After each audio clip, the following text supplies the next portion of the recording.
అయినా రక్తము నిష్కళంకమైన రక్తము యేసు రక్తము. గ్లోరీ యేసు.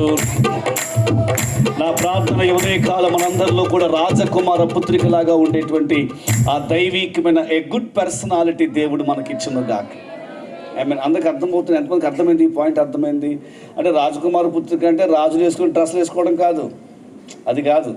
ఆ పర్సనాలిటీ రావాలి మనకి, ఆ మాట తీరు రావాలి మనకి, ఆ గంభీరత రావాలి మనకి, ఆ నడక రావాలి. మన నడక పరలోకపు రాజు టీవీ. ఆమేన్, ఆమేన్. యేసు ప్రభు రాకుమారుడు కదండి, రాజు కదండి. ఎప్పుడైనా గమనించారా? సిలువలో ఆ హీరో తట్టండి పిలాతోటి ఎన్ని ప్రశ్నలు వేస్తున్నారో. ఏదేదో అడగానే ప్రశ్నలు వేస్తున్నారు. యేసుప్రభు వారు ఏదో సామాన్యమైన జనం వచ్చినప్పుడు చెప్పినంత తీరుబడిగా వాళ్ళకి ఏం చెప్పండి, ఒకటే జవాబు, ముక్తసరి జవాబు, నీవన్నట్టే. అంటే ఏంటో వాళ్ళు తలగొక్కోవాలి తప్ప వాళ్ళకి అర్థమైందంటే రాకుమారుని మాట సంభాషణ నీవన్నట్టే. ఇక అందులో రాజులు అలాగే మాట్లాడతారు. ఎవరితో ఎలా మాట్లాడాలో ఒకసారి యేసుప్రభు వారే అన్నాడు. యేసుప్రభు వారే ఆ నక్కతో ఎలా చెప్పండి అన్నాడు. మీరు విన్నారా, చదివారా? ఏమన్నాడు చెప్పండి. ఆ నక్కతో ఎవరి గురించి? హేరోదు రాజు గురించి.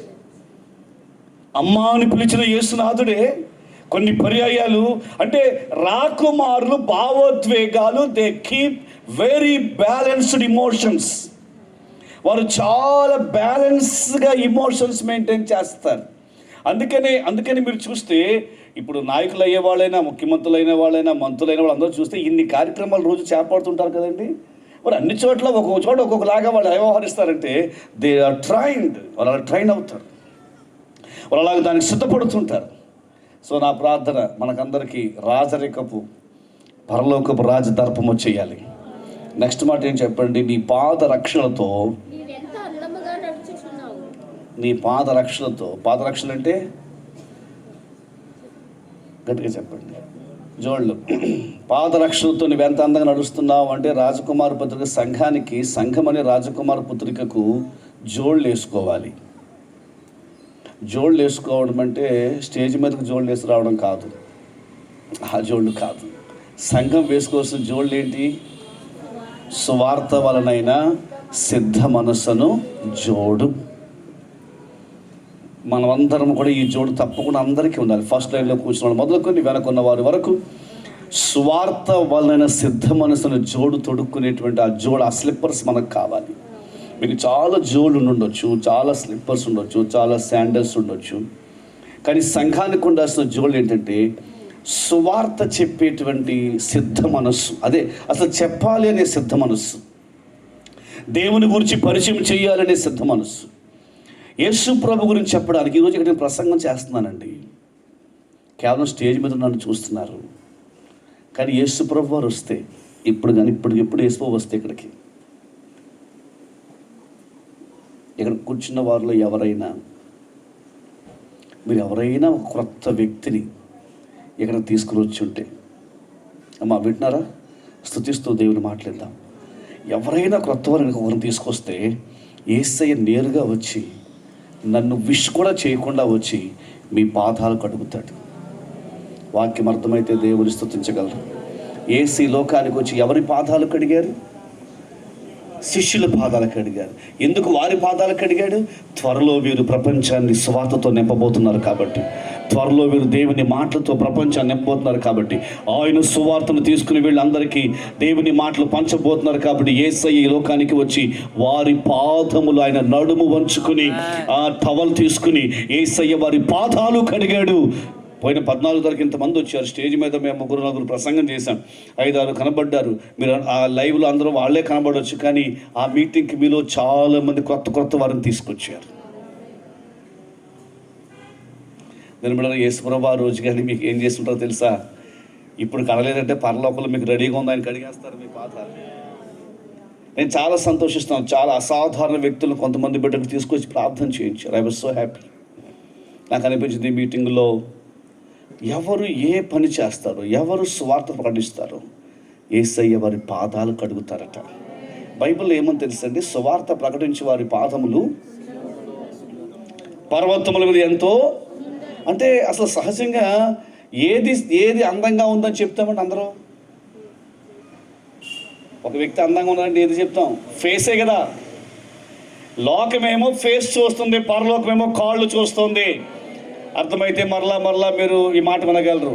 లోకమేమో ముఖం చూస్తుంది, యేసయ్య ఏమో కాళ్ళు చూస్తాడు.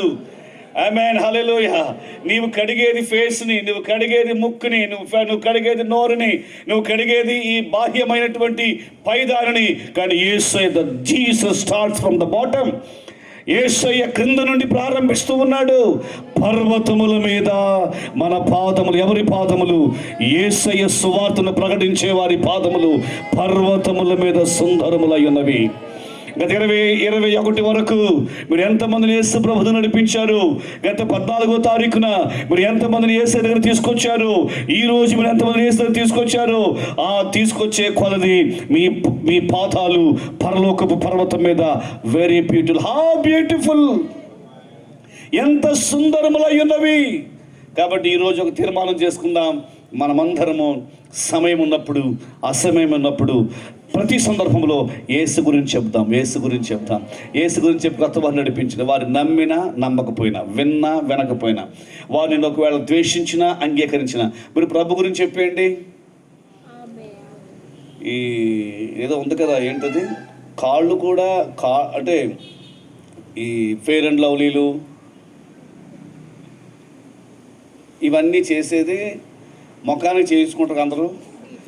కాళ్ళకు కూడా ఏంటన్నా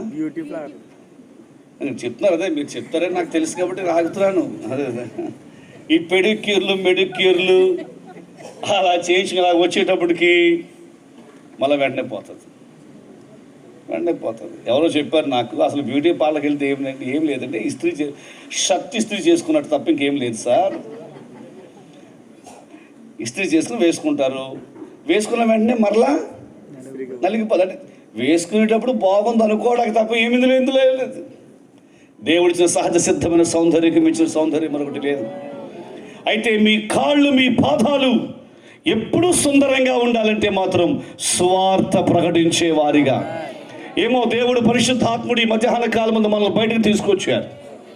ఈ బయటకు తీసుకొచ్చిన ఆరాధనని నమ్ముతున్నాను. ప్రభు సహాయం చేస్తే, ప్రభు చిత్తమైతే జరగబోతున్న ఆరాధన లాగానే బాహాటంగా బహిరంగంగా ప్రభుని ఆరాధన చేసుకోవడానికి దేవుడు కృప చూపునుగాక.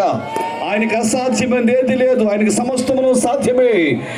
కేవలం 14వ తారీఖు మాత్రమే కాకుండా ప్రతి ఆదివారం ఈ ప్రాంగణం అంతా నింపబడే జనాంగంతో ప్రభు మన యొక్క పరిచర్యను దీవించునుగాక.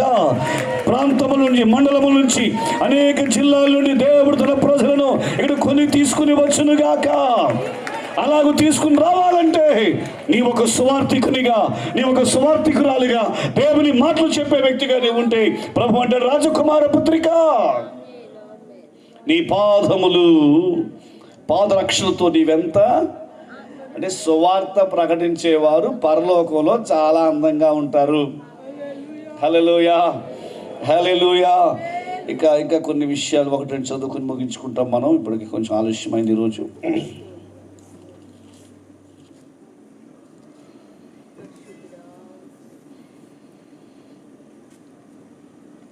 చాలా విషయాలు ఉంటాయి, ప్రతి విషయం చెప్పలేక టైం మనకు కనబడట్లేదు. హల్లెలూయా. స్తుతిద్దాం ఒక 2 నిమిషాలు. Oh Lord, we thank you. కురాలబ షర్టు ధిరాలబ సియాలబ. స్తోత్రం. Thank you Jesus. హల్లెలూయా.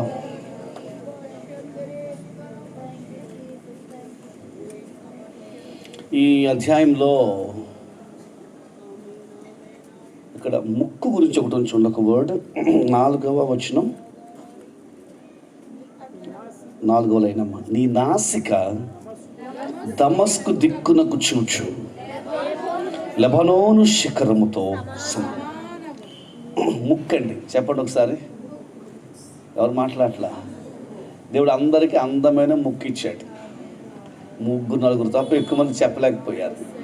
మీకు దేవుడు ఇచ్చిన ఇన్ఫీరియారిటీ, మీకు మీరు సృష్టించిన ఇన్ఫీరియారిటీ పోవును గాక.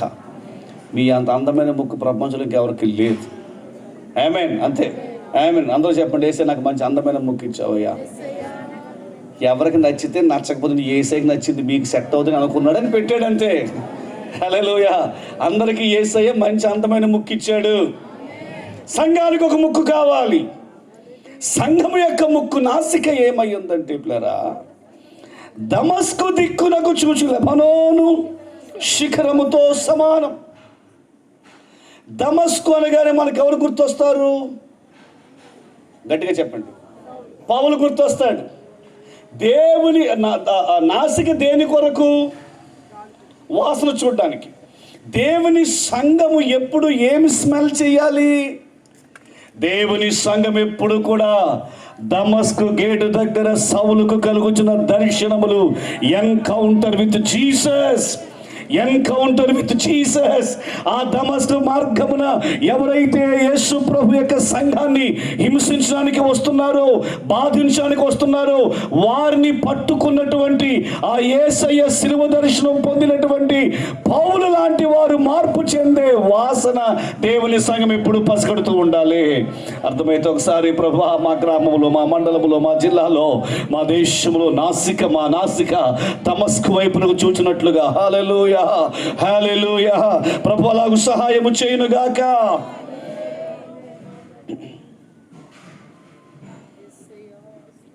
ఆ తర్వాత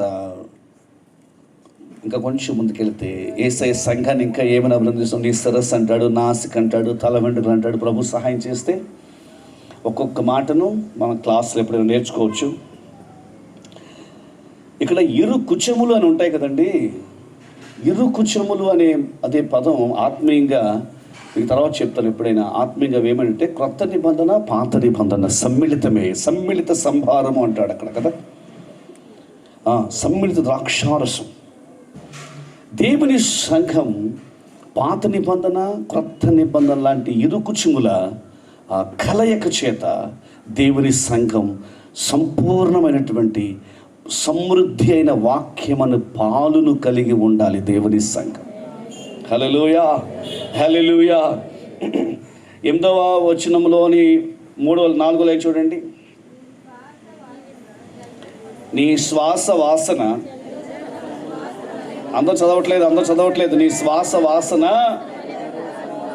దేవుని సంఘానికి, దేవుని సంఘము యొక్క సువాసన బయటికి ఎలా వెళ్ళాలి? జల్దరు ఫలం అంటే ఏంటి? యాపిల్. అమ్మా మళ్ళా చెప్తున్నానంటే కొంచెం దయచేసి సోషల్ డిస్టెన్స్ చాలా మంచిదండి బాబు. ఎందుకంటే ఇప్పుడు సోషల్ డిస్టెన్స్ వల్ల అందరూ చాలా సేఫ్గా ఉన్నారు. కరోనా గురించే కాదు, కొంతమంది దగ్గర కూర్చుంటే వస్తుంది స్మెల్. ఒక వారం ఏంటో బ్రష్ చేసుకుని. దయచేసి నేను చెప్తున్నాను, ఒక వ్యక్తి దగ్గరికి మనం వెళ్ళినప్పుడు వారి యొక్క smell it should be good. అసలు మీకు ఎంత స్మెల్ ఉందో మీకు తెలియాలంటే ఏం లేదు. చాలాసార్లు మీకు చెప్పాను కదా నేను. మీ కుడి చేయి తీసుకుని ఒక్కసారి మీరే ఆవులించండి బాబు. మీకు అర్థమైపోతుంది మీరు ఎంత సువాసన వెదజల్లుతున్నారో బయటికి. దయచేసి వాక్యం సంఘానికి ఏ సువాసన ఉండాలి చెప్పండి? యాపిల్. వాళ్ళు చెప్పండి, ఏ స్మెల్ చెప్పండి? యాపిల్. మనం యాపిల్ స్మెల్ ఇవ్వాలి బయటికి. యాపిల్ స్మెల్ అంటే ఏంటి? యాపిల్ అంటే ఏంటి? An apple in a day keeps you away from the doctor. అంటే సంఘం లోకానికి ఔషధములాగా ఉండాలి, ఆరోగ్యకరమైనదిగా ఉండాలి. అట్టి వాసన మన సంఘం, మన కుటుంబాలు ఇతరులకు ఇచ్చునుగాక. ఇక మనం ముగించుకుంటే పిల్లలు, నీ నోరు శ్రేష్ఠ ద్రాక్షరసం వలె ఉన్నది, ఆ శ్రేష్ఠ ద్రాక్షరసము నా ప్రియునికి మధుర పాని, 10 నిద్రతుల ఆధారములు ఆడచేయను. 10వ వాక్యం చదువుదామండి. 10వ వాక్యం అందరం చదువుదాం. నేను ఎవరి దానను? షూలమ్మతికి రోజు రోజుకి షూలమ్మతిని దేవుని సంఘానికి రోజు రోజుకి యేసు ప్రభు అనే వరునితో సంబంధం కొంచెం క్లోజ్ అవుతుంది. ఇది వివాహమైన వారు, వివాహం 10, 15, 20 సంవత్సరాలు అవుతున్న వాళ్ళందరూ జాగ్రత్తగా వినాలి. ఈ అమ్మాయి పెళ్ళైన కొత్తలో ఏమందో తెలుసండి? 2వ అధ్యాయంలో అమ్మా 2వ అధ్యాయంలో ఒక మాట అంటది 16వ వాక్యంలో. చదవండి ఒకసారి 2:16. నా ప్రియుడు నావాడు, నేను, అది పెళ్ళైన కొత్త, నా ప్రియుడు నావాడు, ఆయన నాకే చెందాలి, ఆయన తెస్తే స్వీట్లు నాకే తేవాలి, మాడమడుచు కాళ్ళకి తెస్తే అది ఎలాగ అవుతుంది, అవదు అనేటప్పుడు. ఎప్పుడు పెళ్ళైన కొత్తలో ఐస్ క్రీమ్ తెస్తే నాకు ఓకే, కానీ నాకే కాదండి, వాళ్ళ చెల్లి కూడా తెచ్చాడండి ఐస్ క్రీము, తట్టుకోలేకపోయింది వాళ్ళ చెల్లికి తెస్తుంటే. ఇటు అంతమంది అవుతున్నారు, ఏదో కొంచెం ఆ కేటగిరీ నుంచి వచ్చిన వాళ్ళని అందరూ అలాగే వస్తారు. ఆమెకి ఆరంభంలో ఎలా ఉండిందంటే, ఆయన నాకే సొంతం, ఆయన ఫోన్ మాట్లాడితే నాతోనే మాట్లాడాలి, ఆయన ఏదైనా నాకే తప్ప ఇంక అసలు ఎవరితో మాట్లాడకూడదు. హీ ఈజ్ మైన్, అతడు నావాడు, అదే ఆమె భాష, అతడు నావాడు. కొంచెం మధ్యలో అలకలు ఎన్ని జరిగాయి, 6 అధ్యాయంలో 5 అధ్యాయంలో గొడవలు అయ్యాయి కదా, గత కొన్ని వారాలు నేర్చుకున్నాం కదా, ఆమె లేవకపోవడం వెళ్ళడం ఇవన్నీ జరిగాయి కదా. ఇవన్నీ అయ్యాక అనుభవం మీద ఒక మాట చెప్తుంది ఇప్పుడు, అదే 10వ అధ్యాయంలో. ఏం తెలుసా, నేను నా, దీనికి చాలా అర్థం ఉందండి, రెండుకి చాలా తేడా ఉందండి. ఆయన నావాడు అండం ఒక ఎత్తు, నేను ఆయన దాన్ని అంటే అర్థం ఏంటి అంటే, నేను ఆయన దాన్ని అంటే అర్థం ఏంటి తెలుసా, అంటే ఆయన నాకు సొంతం, ఆయన నాకు సొంతం, ఆయన నాకే ఐస్ క్రీమ్ తేవాలి, ఆయన వాళ్ళ అమ్మగారికి కాదు తెచ్చేది, నాకే తేవాలి, జాంకాయలు నాకే తేవాలి, ఏంటి జ్యూస్లు, యాపిల్, ఇవన్నీ అనుకునేది పిల్లల కొత్తలో. కానీ కాలగమనంలో ఆమెకు అర్థమైంది ఏంటంటే, లైఫ్ అలా కాదు, నాట్ దట్ హీఈస్ మైండ్. ఇప్పుడు ఏమంటుంది, నేను ఆయన దానను. అంటే కొంచెం మీరు అందరూ వినాలండి. ఇప్పుడు ఆయన దాన్ని అంటే ఏంటి తెలుసా, నేను ఆయనకు కూర వండి పెట్టాలి, నేను ఆయనకి టీ ఇవ్వాలి, నేను నా పిల్లల్ని చూసుకోవడం కాదు, నా పిల్లల్ని చూసుకోవడం కంటే ఎక్కువగా నా భర్తను చూసుకోవాలి. కనీసం బ్రదర్స్ అయినా స్తోత్రం చెప్తారేమో అనుకున్నాను, కానీ మీకేమైనా వీళ్ళ పర్మిషన్ కావాల్సి వస్తున్నట్టు నాకు తెలియట్లేదు. అంటే ఇప్పుడు ఏ స్థాయికి రావాలి చెప్పండి ఆత్మ సంబంధంగా. ఇప్పుడు నేను I must give my full concentration to him alone.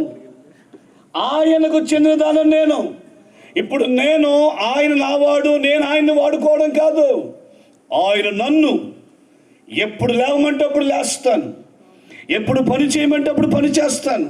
ఆమేన్, ఆమేన్. వాక్యం వింటూ స్తుతిస్తూ దేవుని మాటలు వినాలి. యేసు ప్రభువును నమ్మిన ఆరంభ దినాల్లో నీవేమని ప్రార్థన చేశావు?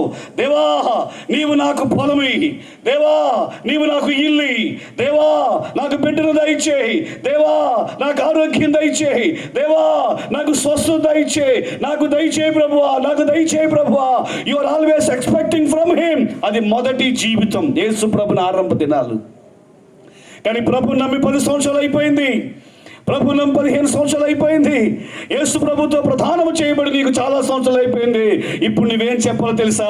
నాదంతయు నీదేనయ్యా, నువ్వెప్పుడు లేవమంటే అప్పుడు లేచి ప్రార్థిస్తానయ్యా, నువ్వెప్పుడు ఉపవాసం ఉన్నప్పుడు ఉపవాసం ఉంటానయ్యా, నీ సంఘానికి ఏమి చేయమని చేస్తానయ్యా. What I am that is because of you, that's why I am of you.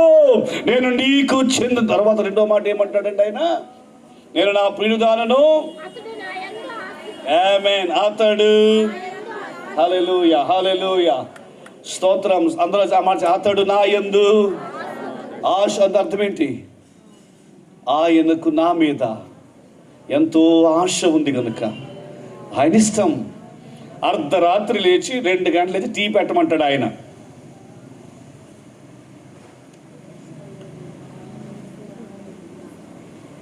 ఎంతమంది పెట్టగలరు? హల్లెలూయా, హల్లెలూయా. అర్ధరాత్రి లేచి అంటే అతడు నా యందు ఆశాభక్తుడు. అది ఇప్పుడు యేసు ప్రభు కూడా మనల్ని అలాగే కోరుతున్నాడు. నీవు ఆయన వాడవైతే, ఆయన దానవైతే, నీవు ఆయనకి సంపూర్ణంగా సమర్పించుకుంటే, ఎంతమందికి ఈ పాయింట్ అర్థమవుతుంది అసలు ఈరోజు? ఆమేన్. అంటే మన భక్తి చేసిన ఆరంభం ఎలా ఉంటుంది చెప్పండి? భక్తి చేసిన ఆరంభం ఎలా ఉంటుందంటే, ఆయన నాకు అన్నీ చేయాలండి, నాకు అన్నీ చేయాలండి, నా ప్రభు నాకు సహాయం చేయాలి అంటాం. కానీ భక్తి అయిపోయిన తర్వాత, అంటే విశ్వాస క్రమంలో కొంచెం ముందుకెళ్ళాక మన విశ్వాస జీవితం ఎలాగ అయిపోతుందంటే, ఆయన ఇష్టం, ఆయన ఏం చేసిన సర్వచిత్తంబు నీదేనయ్యా, స్వరూపమిచ్చు కుమారివే, సర్వచిత్తంబు నీదేనయ్యా, స్వరూపమిచ్చు సారిపైన మండినయ్యా, సరి అయిన పాత్రం చేయుమయ్యా, సర్వేశ్వరా రిక్తున్నవు, సర్వాగా నిన్నే సేవింతు, సర్వేశ్వరా రిక్తున్నవు, సర్వాగా నిన్నే సేవింతును, సర్వాచిత్తంబు స్వరూపమిచ్చు కుమారివే, సర్వాచిత్తంబు స్వరూపమిచ్చు. నా ప్రార్థన 22వ సంవత్సరం ఆ అనుభవంలోకి మనం అందరం వచ్చేద్దామండి. ప్రభా, నేను ఇంతవరకు ఏదో కోరుకున్నాను, నాకు అది ఇది అని, కానీ ఇక్కడి నుంచి అలా కాదు ప్రభా, నీవు కోరుకున్నానండి. ఆస్క్ ఆఫ్ మీ లార్డ్, నా నుంచి నీవేది ఆశించినా సరే నేను చేయడానికి సిద్ధంగా ఉన్నాను ప్రభా అని ఒక ప్రార్థన చేసుకుందాం. ఆ షులమతో అంటది, పెందల కడని లేచి ద్రాక్ష వనములకు వెళదాం. Let's go early in the morning. పెందల కడ లేచి ద్రాక్ష వనములకు పోదాం రమ్ము. అక్కడ నా పండ్లు రెడీగా ఉన్నాయి, పచ్చివిగాను వికసించినవి గాను, ద్వారబంధ కమ్ముల మీద వేలాడుచు ఉన్నవి. అనగా సంఘం అతి త్వరలో ప్రభుని యేసు వచ్చేస్తున్నారు కదా, అప్పటికి ఆత్మీయమైన శ్రేష్టమైన ద్రాక్షారస ఫలముతో దేవుని సంఘం ఉండాలి. 3 మాటలు ఈరోజు నేర్చుకున్నాం. 1, మనమందరం సువార్త ప్రకటించడానికి తీర్మానం చేసుకుందాం. అప్పుడు మనం ఏమవుతాం చెప్పండి, మన పాదములు పరలోక పర్వతములో సుందరంగా ఉంటాయి. 2, మనందరం ఏ స్థాయిలో ఉందని చెప్పండి, చీప్ మెంటాలిటీ విడిచిపెట్టేద్దాం. చీప్ మెంటాలిటీ విడిచిపెట్టేసి అందరం ఏం చేద్దాం చెప్పండి, రాయల్ బ్యాక్గ్రౌండ్గా, రాయల్ ఫ్యామిలీగా ఆలోచించేద్దాం. 3వది, ఇక మీదట ఆయన ఏదో మనకు చేయడం కాదు, ఆయన నా నుంచి ఏం ఆశిస్తే అది చేయడానికి. Praise the lord. ఏమి కోరుకుంటే అది చేయడానికి నా యేసయ్యకి సంపూర్ణంగా అంకితం అయిపోతాను అనే తీర్మానంతో ప్రభుత్వంలో ముందుకెళ్తాం. అందరూ లేచినబడదాం, ప్రార్థన చేసుకుందాం. ప్రతి ఒక్కరు లేచినబడి